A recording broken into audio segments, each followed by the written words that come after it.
Hello everyone, this is Anjana Agarwal and welcome to my channel Accounts with Anjana। ये NPO series की second video है। NPO series की जो first video है उसमें हमने NPO related fundamentals and theoretical part काफ़ी सारा कवर किया है। अगर आपने वो वीडियो नहीं देखी है तो प्लीज़ वो जाके देख के आइए, सो दैट जो नेक्स्ट पार्ट हम लोग कवर करने वाले हैं वो समझने में आपको थोड़ी और हेल्प होगी। आज हम बेसिकली फिनेंशियल्स को कवर करेंगे, जैसे कि जो कि एनपीओ रिलेटेड है, जो कि receipts and payments, income and expenditure and balance sheet होगी। तो आइए आपको ले चलते हैं नोटबुक की तरफ। हाँ जी बच्चों, अगर आपने हमारी एनपीओ की फर्स्ट वीडियो देखी है तो उसमें हमने काफ़ी सारा थ्योरेटिकल पार्ट कवर किया है, जैसे कि एनपीओ का डेफिनेशन जो हमने विद एग्जाम्पल्स वहाँ कवर किया है और आपको समझाने की कोशिश की है। पर्पस जिसके लिए एनपीओ बनता है, क्यों बनता है एनपीओ, उसके फीचर्स क्या क्या है, यानी उसके कैरेक्टरिस्टिक्स क्या क्या है, उसका difference with profit making entity वो भी हमने वहाँ डिस्कस किया है। फॉर्मेशन यानी कितने फॉर्मेट्स में एनपीओ बन सकता है, यानी companies act, trust act and societies act के अंदर में।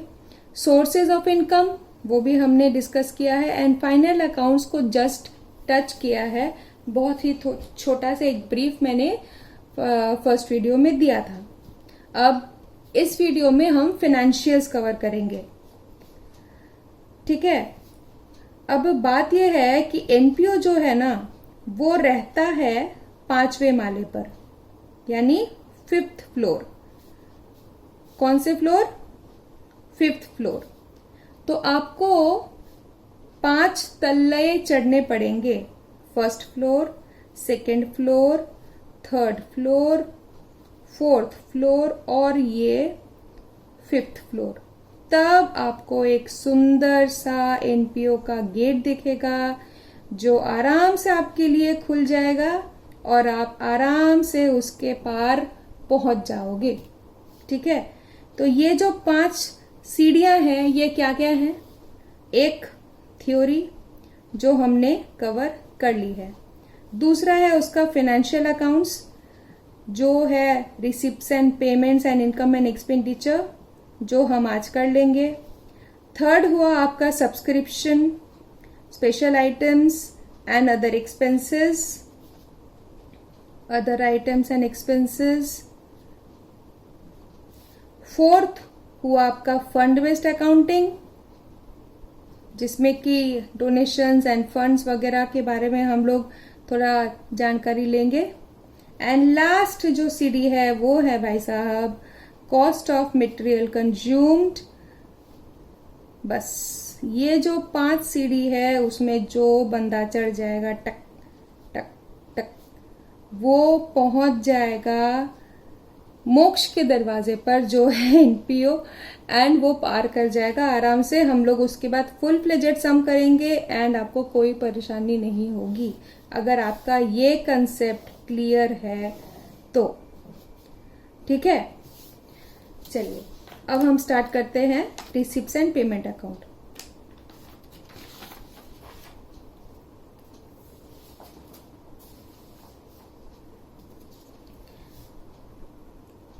एनपीओ में 2 अकाउंट जनरली बनते हैं, एक है बड़ा भाई और दूसरा है छोटा भाई। जो बड़ा भाई है वो बहुत ही सीधा साधा है, बहुत ही सीधा साधा, उसे दुनियादारी की बहुत ज्यादा समझ भी नहीं है। जो उसे कुछ दे जाता है वो रख लेता है, कोई ले जाता है मांग लेता है वो दे देता है, जो उसके पास है वो भला नहीं है, कोई दिक्कत नहीं। पर दूसरा भाई वो तो बड़ा तेज है, चलो हम उसको छोटा भाई या दूसरा भाई बोल देते हैं, वो बड़ा तेज है। तेज जैसे कि ये मान लीजिए राम है और ये मान लीजिए है हमारा कृष्ण, जो नाप तोल के सोच समझ के ही कोई निर्णय लेता है, ठीक है। तो ये हमारे जो राम जी हैं उनको कलयुग में हम प्यार से रिसिप्ट्स एंड पेमेंट अकाउंट बोलते हैं, जो ये मान के चलता है, जिसको जो बहुत ही सीधा साधा है, जो ये मान के चलता है जो आया वो मेरा लिख लो, जो गया वो तुम्हारा, ये भी मैं लिख लूंगा।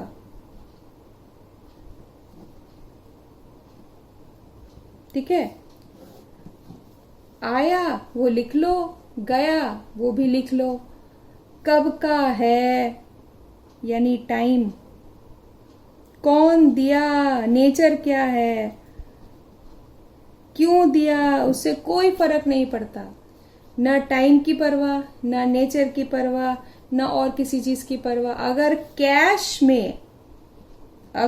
कैश में आया है तो भाई वो मेरे रिसिप्ट्स एंड पेमेंट अकाउंट में आ जाएगा। ये है हमारे बड़े भाई का किस्सा। जो दूसरा भाई है वो है इनकम एंड एक्सपेंडिचर अकाउंट।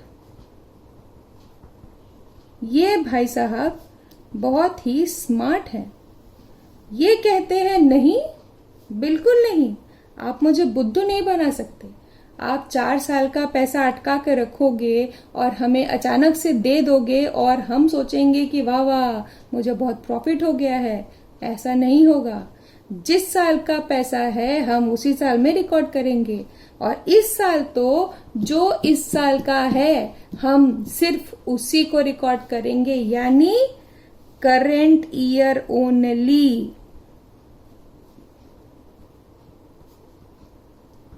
और उसमें भी हम सिर्फ revenue, receipts and payment, revenue, income and expenditure को ही रिकॉर्ड करेंगे अपने इनकम एंड एक्सपेंडिचर अकाउंट में। क्योंकि भाई मेरे पूर्वज का नाम है पीएनएल अकाउंट, हम उसके मार्गदर्शन पे चलते हैं, यानी एक्रूअल बेसिस पे।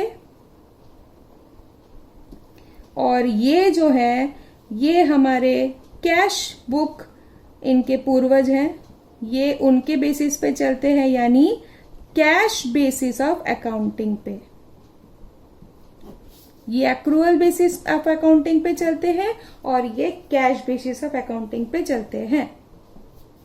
ठीक है, इसमें जो आया वो मेरा, जो गया वो तुम्हारा नहीं चलेगा।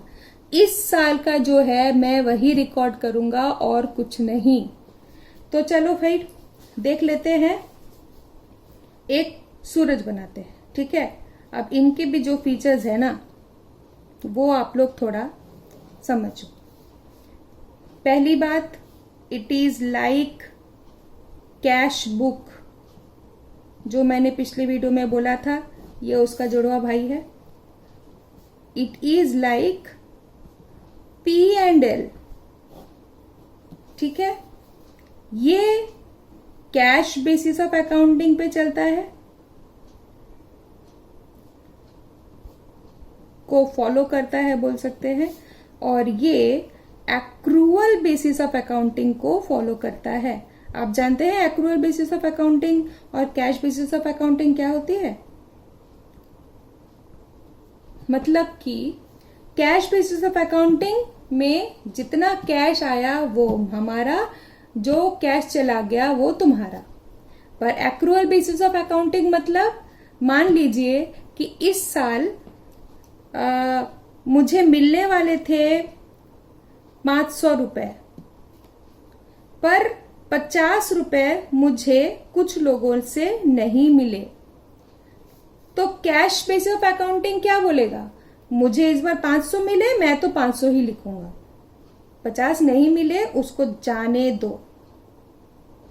कैश बेसिस बोलेगा 500 ही लिखना है, वही इनकम है, नहीं वो रिसिप्ट्स है। लेकिन एक्रूअल बेसिस क्या बोलेगा? एक्रूअल बेसिस बोलेगा नहीं भाई, इस बार हमें 550 मिलने चाहिए थे, मैं तो उसी को इनकम मानूंगा, रिसिप्ट नहीं, इनकम।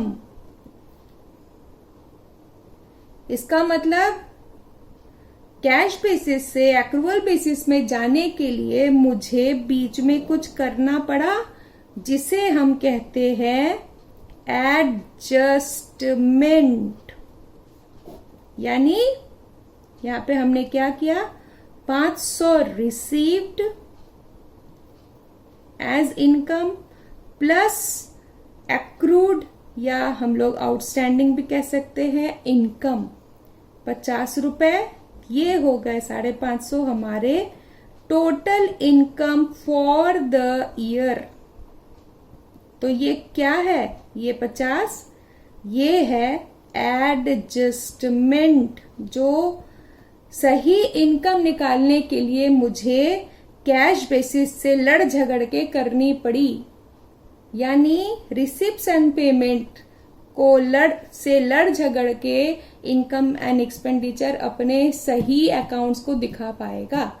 कैसे लड़ेगा, एडजस्टमेंट करेगा।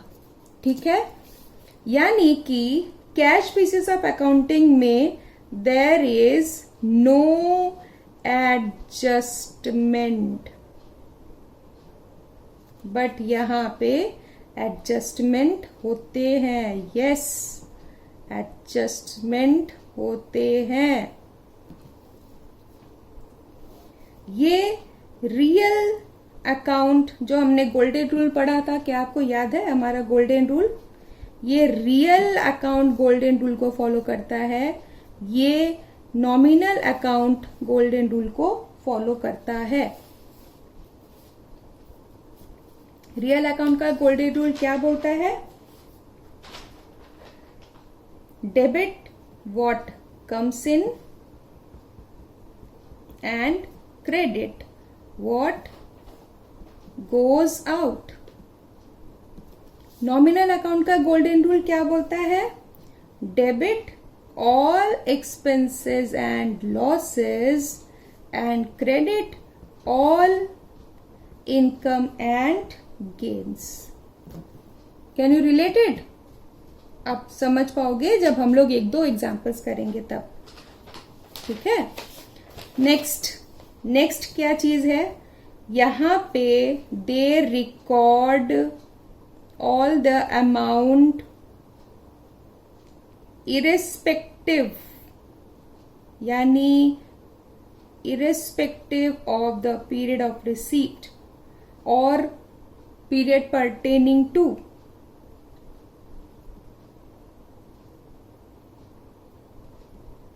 But they record only the current year amounts।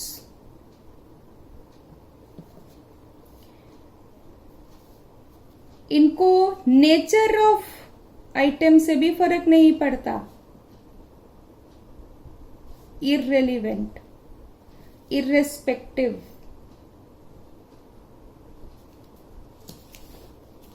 Irrespective of nature of items, यानी यहां capital receipt, capital expenditure, revenue receipt and revenue expenditure के सारे अमाउंट्स आते हैं, रिफ्लेक्ट होते हैं, बट पीएल में only revenue receipt and revenue expenditure जाते हैं, जिन्हें हम छोटे मोटे खर्चे भी बोलते हैं।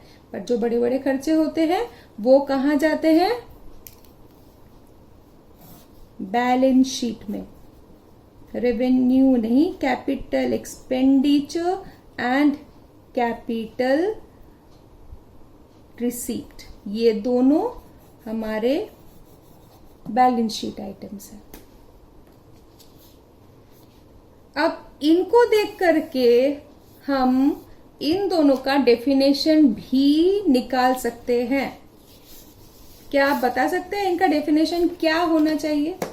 अगर हम याद ना करें और जो हमने समझा है उसके बेसिस पे अगर हम इनका डेफिनेशन लिखना चाहें तो क्या नहीं लिख पाएंगे? चलो कोशिश करके देखें। यहां तक आपको पूरा बात समझ में आ गया ना? अगर आपको यहाँ पे किसी भी पॉइंट पे ऐसा लग रहा है कि नहीं मुझे ये चीज समझ में नहीं आई है, या कोई एक तो बात है जो आपको कॉन्ट्रारी लग रही है from what you already know और you think, then you please write in my comment box या फिर मेरे व्हाट्सएप नंबर पे आप अपनी क्वेरीज जरूर भेजिएगा। चलिए मैं आपको बताती हूँ कि इन पॉइंट्स को ध्यान में रखेंगे अगर, तो आप उसकी डेफिनेशन कैसे लिख पाएंगे। Definition of receipts and payment account. It is the summary. Summary लिखना जरूरी है। It is the summary of all cash receipts and cash payments. All cash receipts and cash payments received, मैं important words को capital में लिख रही हूं but आप इसको running में ही लिखना। received during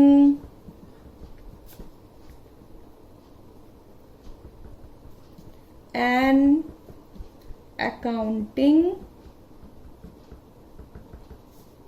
year। फिर irrespective of its nature or period which it pertains to। ठीक है, इसमें कौन कौन सा पॉइंट हमने कवर किया है। हमने यहाँ कैश रिसिप्ट एंड पेमेंट वाले पॉइंट को कवर किया है, जैसे कि like cash book, received during an accounting year यानी, और पीरियड एंड नेचर, ये दोनों पॉइंट, ये वाले पॉइंट और ये वाले पॉइंट को हमने कवर कर लिया है। आप और भी लिख सकते हैं जैसे कि ये सारे points, it follows the real, it is like a real account, actually it is a real account like cash book। It follows cash basis of accounting। अभी सारे पॉइंट्स कवर हो गए। इतना आपके लिए काफी है। इनकम एंड एक्सपेंडिचर का भी डेफिनेशन हम कर लेते हैं। इसी लाइन पे ऑन द सेम लाइंस हम लोग इनकम एंड एक्सपेंडिचर का डेफिनेशन भी इनके बेसिस पे बना सकते हैं।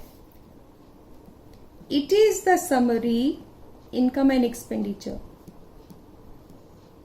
Income and expenditure account. It is the summary of income and expenditure. यहाँ पे आप रेवेन्यू वर्ड जोड़ सकते हैं या बाद में भी उसको एक्सप्लेनेशन में जैसे एक्स्ट्रा पॉइंट में डाल सकते हैं। It is the summary of income and expenditure which belongs to the current accounting year। ठीक है, यहां पे क्या था, it is a summary of all cash receipts and payment received during an accounting year. It is a summary of income and expenditure which belongs to the current accounting year. तो यहाँ पे current word belongs to the current accounting year. ठीक है, और all the revenue items of the current period are shown in this account। सही है, easy. ठीक है, तो यहाँ पे नेचर एंड पीरियड दोनों ही मार्क खा गए, क्योंकि यहाँ पे रेवेन्यू भी आ गया, करंट पीरियड भी आ गया, यानी नेचर और पीरियड दोनों का ध्यान यहां रखा जाता है, बट यहां पे दोनों का ध्यान नहीं रखा जाता. It is a nominal account.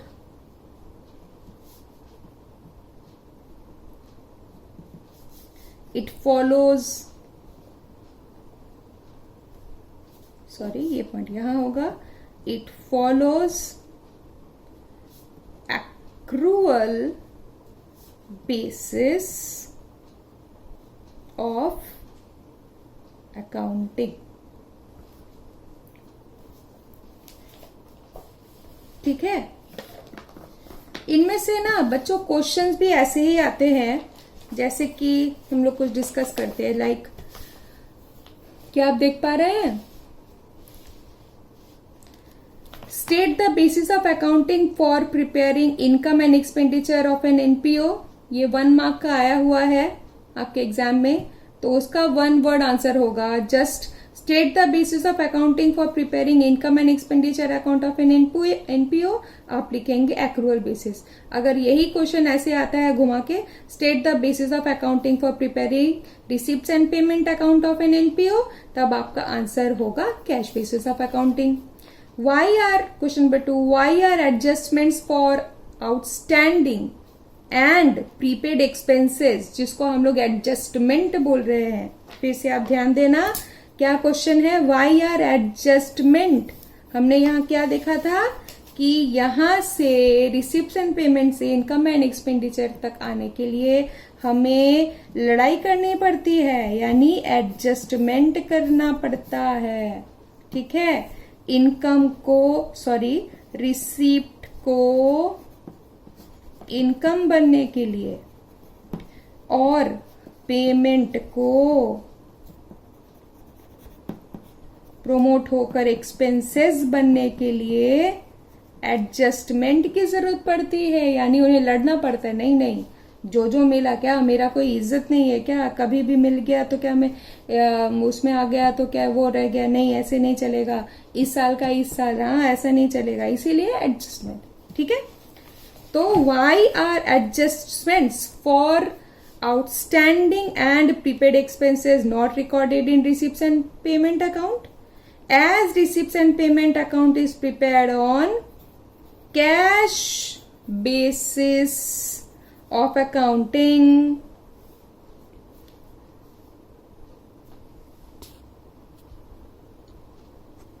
Adjustments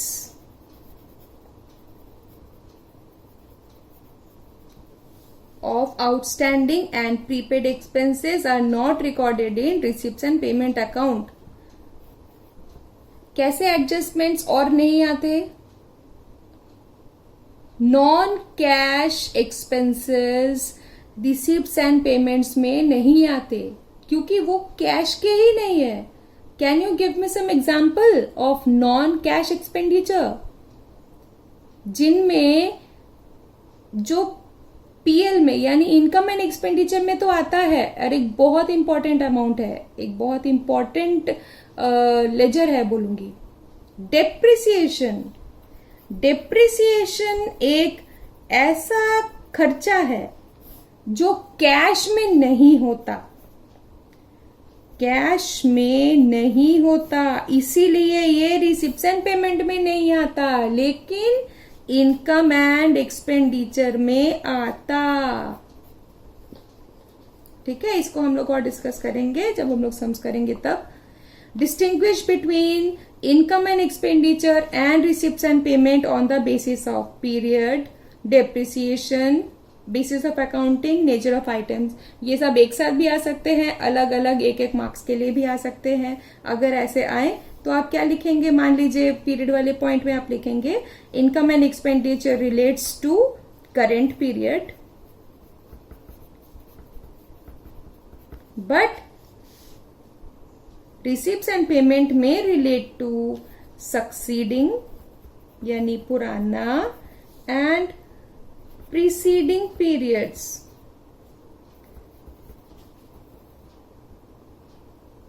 sorry, preceding यानी पुराना एंड सक्सीडिंग यानी नेक्स्ट आने वाला पीरियड, ठीक है।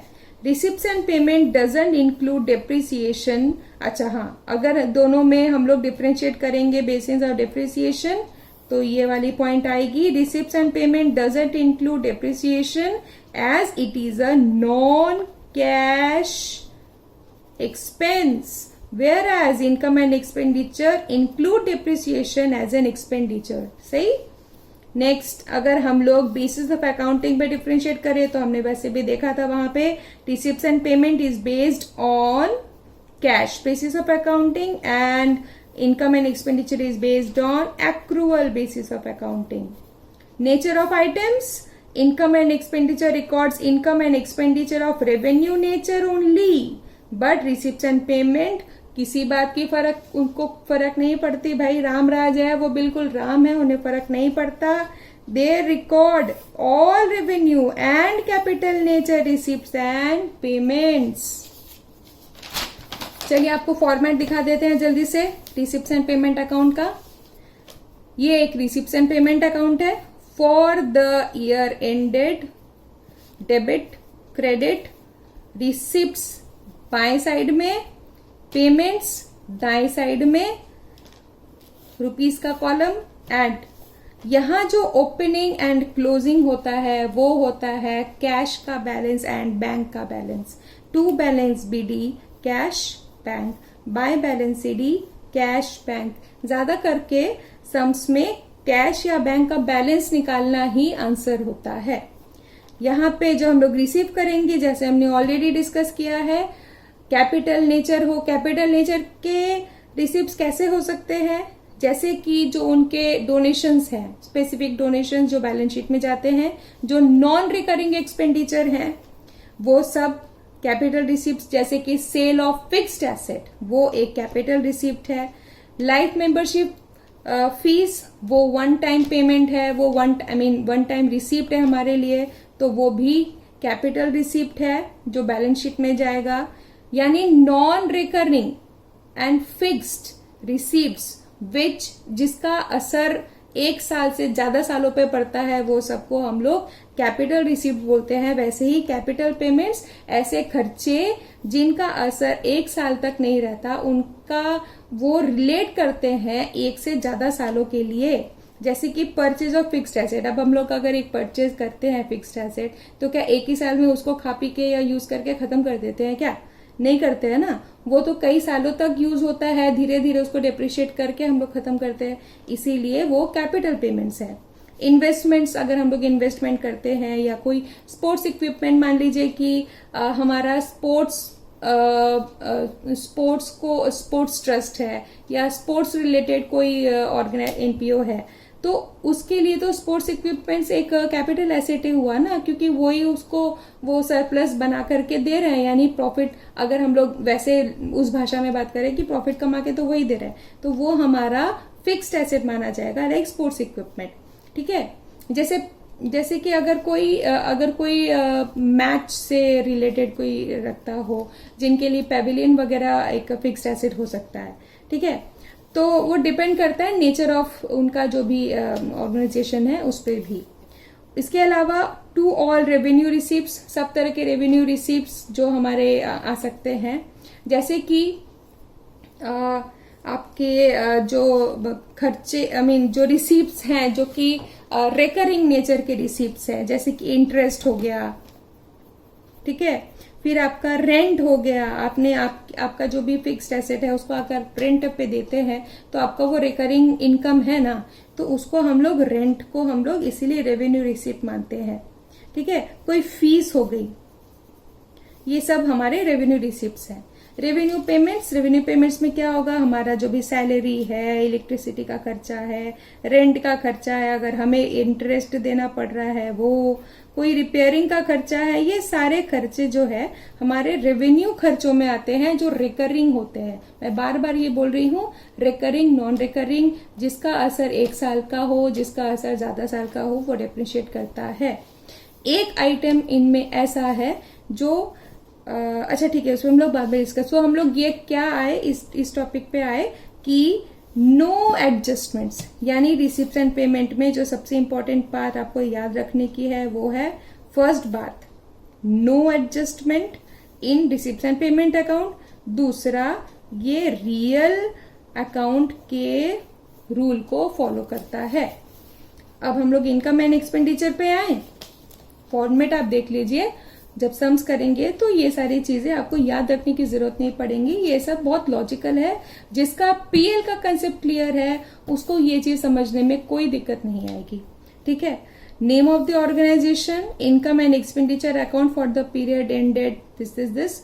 डेबिट क्रेडिट, एक्सपेंडिचर जैसे कि पीएल में होता है, खर्चे इधर इनकम इधर, तो यहाँ पे एक्सपेंडिचर, यहाँ इनकम, रुपीज। यहाँ पे 2 रेवेन्यू पेमेंट्स करंट। ये बात इनकम एंड एक्सपेंडिचर बनाते टाइम बहुत ज्यादा ध्यान रखने के, सिर्फ आपको ये ध्यान रखना है करंट। अगर वो करंट ईयर का आएगा, अगर वो करंट ईयर का नहीं है, भाड़ में जाओ, मुझे नहीं चाहिए, उसको हम लोग माइनस कर देंगे। अगर वो प्रेजेंट ईयर का है ऐड कर लेंगे, अगर वो इस साल से बिलोंग नहीं करता तो उसको माइनस कर देंगे, सीधी सी बात। अगर वो खर्चा है तो भी वही, अगर वो इनकम है तो भी वही। अगर वो करेंट ईयर की इनकम है तो हम ऐड कर लेंगे, करेंट ईयर की नहीं है तो निकाल देंगे। अगर खर्चा इस साल का है तो ऐड कर लेंगे, अगर खर्चा इस साल का नहीं है तो उसको माइनस कर देंगे, ठीक है। तो 2 रेवेन्यू पेमेंट, जैसे कि हमने ऑलरेडी बताया अभी, सैलरी, रेंट, इंटरेस्ट, रिपेयरिंग वगैरह वगैरह, बहुत तरह के खर्चे हमारे होते रहते हैं रेगुलर में, रिकरिंग में।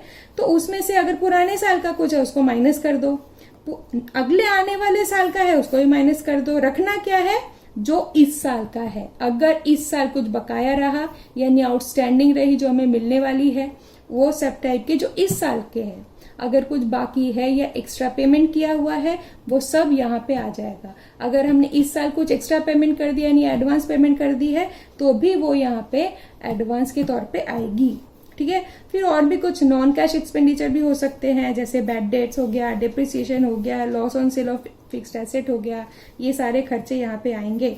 इधर में इनकम में बाय रेवेन्यू रिसीव्ड, उसका भी वही लॉजिक है। अगर वो लास्ट ईयर को, पहले किसी भी साल को बिलोंग करता है, निकाल दो। अगले साल के बिलोंग करता है, एडवांस है, निकाल दो, प्री रिसीव्ड है या जो भी। और इस बार का अगर है तो उसको ऐड कर लो, ठीक है। ये हो गया रेवेन्यू रिसीव्ड का टोटल, जो मेरा मतलब आपके दिमाग में current current current current current, बस इतना चलना चाहिए, सिर्फ करंट। दिमाग में और कोई शब्द नहीं चलना चाहिए। जब भी कोई इनकम या एक्सपेंडिचर दिमाग में आए, पहले वो सोचो करंट ईयर का है, लिख ले, नहीं है छोड़, वो फिर बैलेंस शीट में दिखेगा अगर वो नेक्स्ट ईयर आने का, ठीक है। वो हम लोग डिस्कस करेंगे।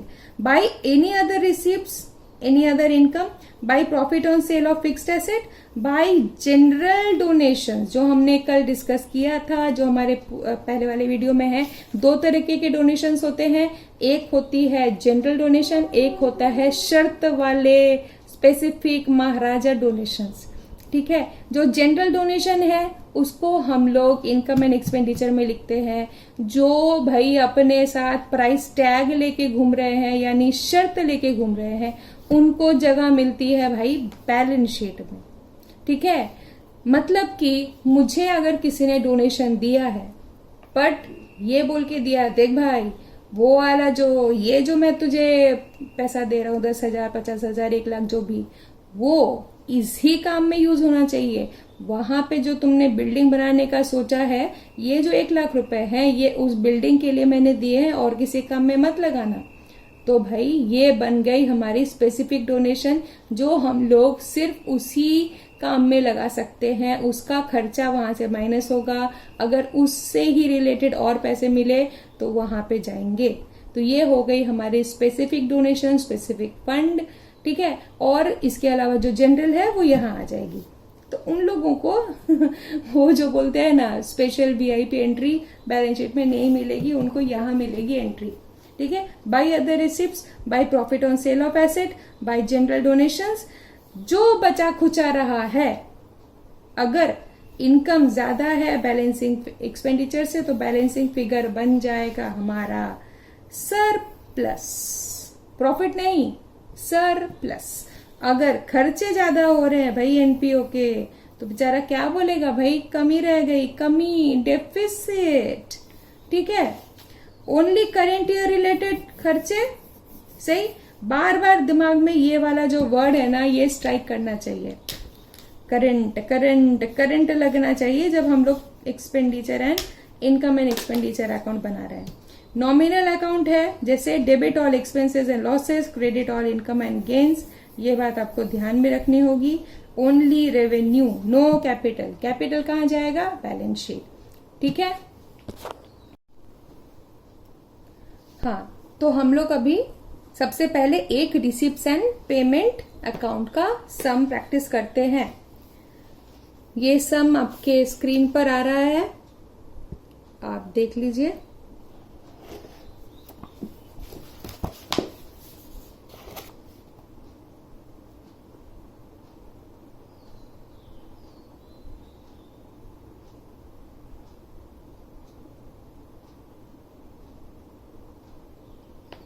ठीक है, इस सम के बेसिस पे हम इसको सॉल्व करते हैं। तो सबसे पहले in the books of evergreen club, receipts and payment account for the year ended 31 March 19। अगर आप वापस देखना चाहते हैं और लिखना चाहते हैं इस सम को, तो प्लीज आप पॉज करके थोड़ा अपनी कॉपी में इसको नोट डाउन कर लीजिएगा।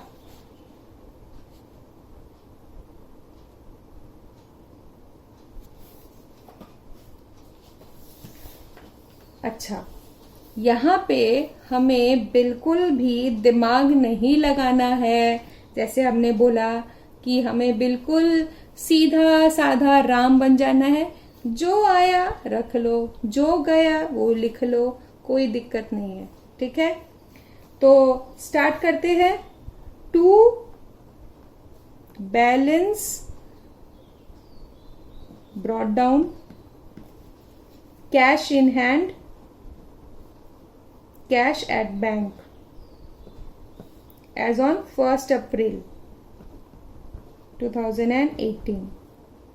1st April 2018, 500, 3,400. 2 subscription received,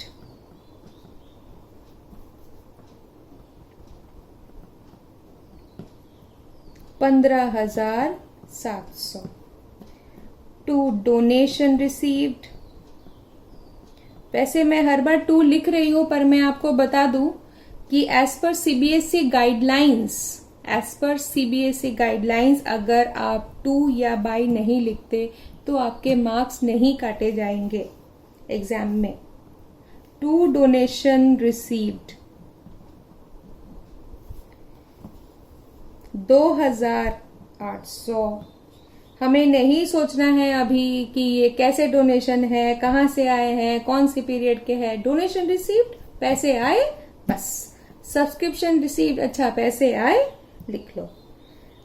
उसके बाद है इन्वेस्टमेंट परचेज्ड। इन्वेस्टमेंट परचेज्ड यानी पैसा गया, खर्चा हुआ। इन्वेस्टमेंट परचेज करने में कितना रुपए का इन्वेस्टमेंट खरीद लिया? 5,000।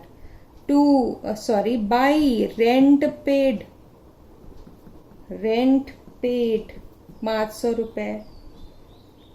बाई जनरल एक्सपेंसेस, 2,300 रुपए। By postage and stationery,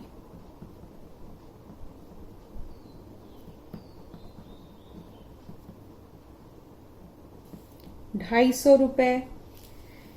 by newspaper and magazine, यहां सिर्फ न्यूज़पेपर एंड मैगजीन लिखा हुआ है, हम यही मान के चलेंगे कि न्यूज़पेपर एंड मैगजीन खरीदा गया है।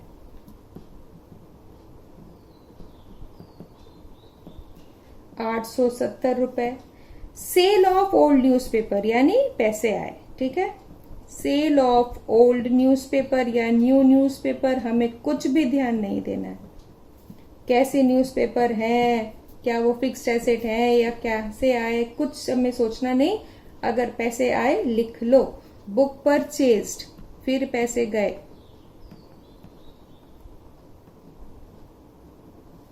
$3,400। 400। स्पोर्ट्स मटेरियल परचेस्ड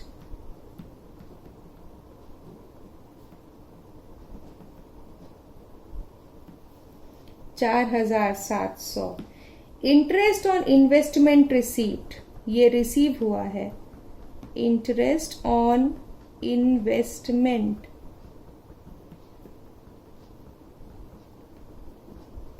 500 रुपए। Honorarium to coaches by honorarium 1500 रुपए। लास्ट है by cash in hand as on 31 March 19 दिया गया है 300 रुपए। कैश एट बैंक हमें खोजना है, वो बनेगा हमारा balancing figure as on 31/3/2019 balancing figure. ठीक है, तो हम अभी इसको टोटल कर लेते हैं।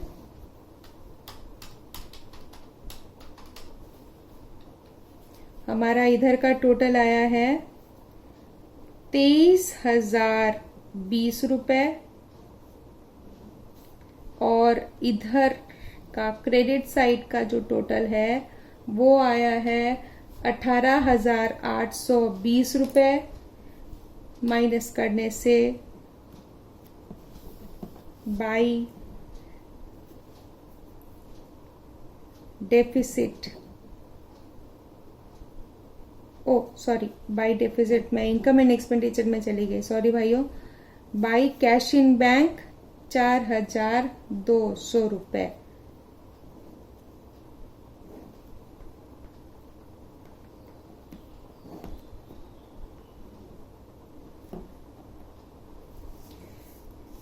ये हो गया हमारा एक full fledged receipts and expenditure account का सम। इसमें अगर आपको कोई भी दिक्कत आई या आपको लगा कि नहीं ये चीज गलत है या कुछ है, तो आप मेरे कमेंट सेक्शन में लिखिए या फिर मुझे व्हाट्सएप पे टेक्स्ट कीजिएगा। अगर हम इसी रिसिप्ट्स एंड पेमेंट को बेसिस बना के इसका इनकम एंड एक्सपेंडिचर बनाना चाहें तो कैसा बनेगा वो भी हम देख लेते हैं। ठीक है, मान लीजिए मैं इसी में ही एडिशन कर रही हूं। Continuing with the above receipts and payment account, prepare an income and expenditure account। ठीक है, ये मैंने उसका जो फॉर्मेट है वो तैयार करके रखा हुआ है, आप भी इसी लाइन पे ही आप बनाइएगा। First in the books of evergreen club, जो भी क्लब है उसका नाम, debit credit and income and expenditure account for the year ended 31/3/19। Expenditure में आते हैं, अगर हम इसी को बेस लेके चले, पहले हम एक्सपेंडिचर लिख लेते हैं। By investment purchase. Investment purchase क्या है, रेवेन्यू या कैपिटल? इन्वेस्टमेंट एक साल में ही खत्म नहीं होगा, ये लॉन्ग टर्म इन्वेस्टमेंट ही होगा, तो फिर ये तो बैलेंस शीट आइटम है और ये कैपिटल एक्सपेंडिचर है, ना कि रेवेन्यू, इसलिए वो इनकम एंड एक्सपेंडिचर में नहीं आएगा। By rent paid. Rent paid एक नॉर्मल खर्चा है, जैसे कि P&L में आता है, तो हम लोग उसको यहां लिख लेंगे। टू रेंट पेड 500 रुपए। टू जनरल एक्सपेंसेस, वो भी बिल्कुल वही सेम लाइन का खर्चा है, जैसे कि रेंट है वैसे ही जनरल एक्सपेंसेस है, जो normal day to day running का खर्चा होता है। टू पोस्टेज एंड स्टेशनरी, इसके पीछे भी सेम लॉजिक है, ये नॉर्मल जैसे P&L में खर्चे रिकॉर्ड करते हैं, हम यहाँ इनकम एंड एक्सपेंडिचर में वो खर्चे रिकॉर्ड कर रहे हैं। बाय न्यूज़पेपर एंड मैगजीन्स, ये एक बड़ा खर्चा तभी होता, कैपिटल एक्सपेंडिचर, पहला बात तो इसका अमाउंट बड़ा होना चाहिए, प्रोवाइड, एंड दूसरा चीज हमको ये देखना पड़ेगा कि ये जो क्लब है या सोसाइटी है या जो भी है उसका मेन आई मीन प्रिंसिपल क्या है, जो उसका बोल सकते हैं कि वो किस एरिया में काम कर रही है। जैसे ये एक क्लब है, एवरग्रीन क्लब, तो उसके लिए इतना छोटा अमाउंट का newspaper and magazine fixed asset नहीं हो सकता, तो इसको हम लोग रेवेन्यू एक्सपेंडिचर के हिसाब से ही चार्ज करेंगे टू न्यूज़पेपर एंड मैगजीन। 870 रुपए। लेकिन बुक्स परचेज्ड, क्योंकि ये क्लब है, क्लब में लाइब्रेरी होती है, लाइब्रेरी के लिए बुक्स फिक्स्ड एसेट हो सकते हैं, होते हैं, जनरली होते हैं, वहां लाइब्रेरी होती है और वहां बुक्स फिक्स्ड एसेट माने जाते हैं, इसलिए ये फिक्स्ड एसेट है, कैपिटल एक्सपेंडिचर है, हम यहाँ रिकॉर्ड नहीं करेंगे।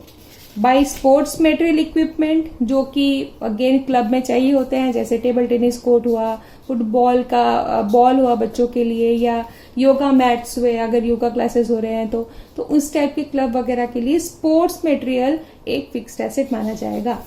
बाई ओनोरेरियम, ओनोरेरियम क्या होता है? मान लीजिए मेरा स्कूल, ठीक है, आज मैं चार्टर्ड अकाउंटेंट बन गई हूं, सी अंजना, तो उन्होंने मुझे, मेरा जो स्कूल है, उन्होंने मुझे इनवाइट किया अपने स्कूल में कि अंजना तुम आओ, जो हमारी प्रिंसिपल मैम है वो, उन्होंने मुझे बोला कि अंजना तुम आओ, हमें हमारे स्टूडेंट्स को थोड़ा प्रोत्साहन दो, थोड़ा आओ, अच्छा लगेगा, या फिर एज अ चीफ गेस्ट बुलाया, या जो भी, मान लीजिए मुझे कोई क्लास करने के लिए बुलाया, या मान लीजिए करियर काउंसलिंग के लिए बुलाया, या फिर ये जो अकाउंट्स मैं आपको पढ़ा रही हूँ, मुझे स्कूल में एक एज अ गेस्ट लेक्चरर उन्होंने बुलाया, ठीक है, तो मुझे डायरेक्टली उनसे पैसे मांगने में तो शर्म आएगी।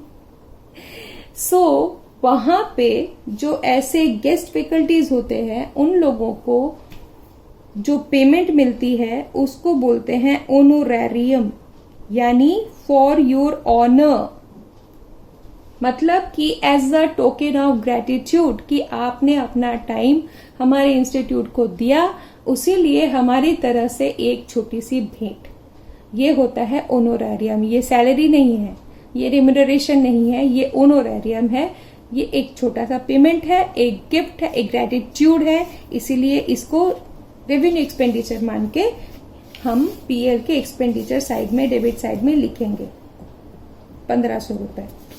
बाकी है cash in hand and cash at bank, जो यहाँ नहीं आते। अच्छा, अगर हम रिसिप्ट्स में देखें तो ये अगेन कैश इन हैंड का बैलेंस है, बैंक का बैलेंस है। सब्सक्रिप्शन रिसीव्ड, ये रेगुलर और पीरियडिकल पेमेंट्स रिसीव करती है कोई भी क्लब, किससे? अपने मेंबर्स से, तो ये उनका रेगुलर इनकम में आता है बाय सब्सक्रिप्शन।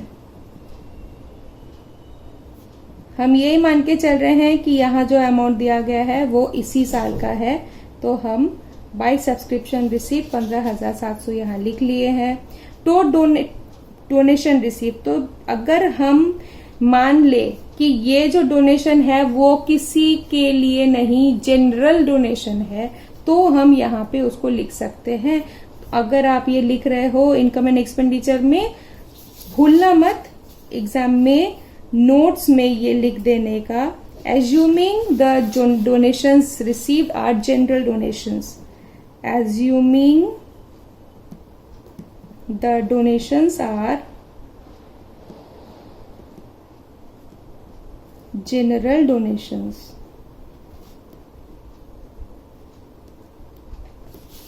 तो by donation received 2,800, by sale of old newspaper, ये हमारा रेवेन्यू खर्चा ही माना जाएगा, क्योंकि ये कोई फिक्स्ड एसेट का सेल नहीं है, एक नॉर्मल कबाड़ का सेल है।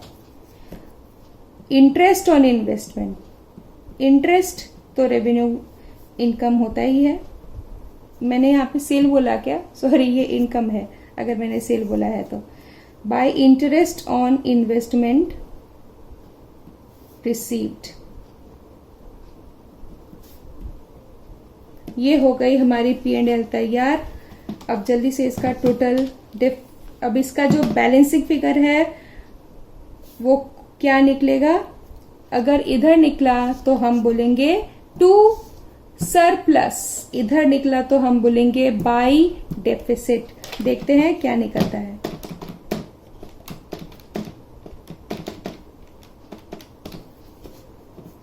इधर का टोटल है 19,120 और इधर का टोटल है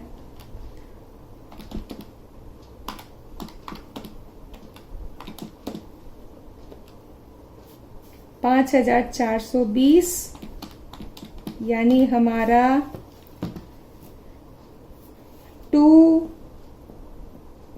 सरप्लस आता है 13,700। Balancing figure 19,120। तो हम अपना फिनेंशियल अकाउंट्स वाला जो पोर्शन है उसको यहीं समाप्त करते हैं। कोई भी क्वेरी हो, कोई और बात हो, कोई और ऐसा कोई सम हो जो आपको समझ में नहीं आ रहा हो, जो आप रिक्वेस्ट करना चाहते हैं कि मैं करवाऊं, तो आप मुझे कमेंट में या मेरे व्हाट्सएप नंबर पे मुझे मैसेज कर सकते हैं। मैं ज़रूर ध्यान दूंगी और आपकी सारी बातें ध्यान रख करके मैं आगे बढ़ूंगी। ठीक है, thank you, good night, bye bye.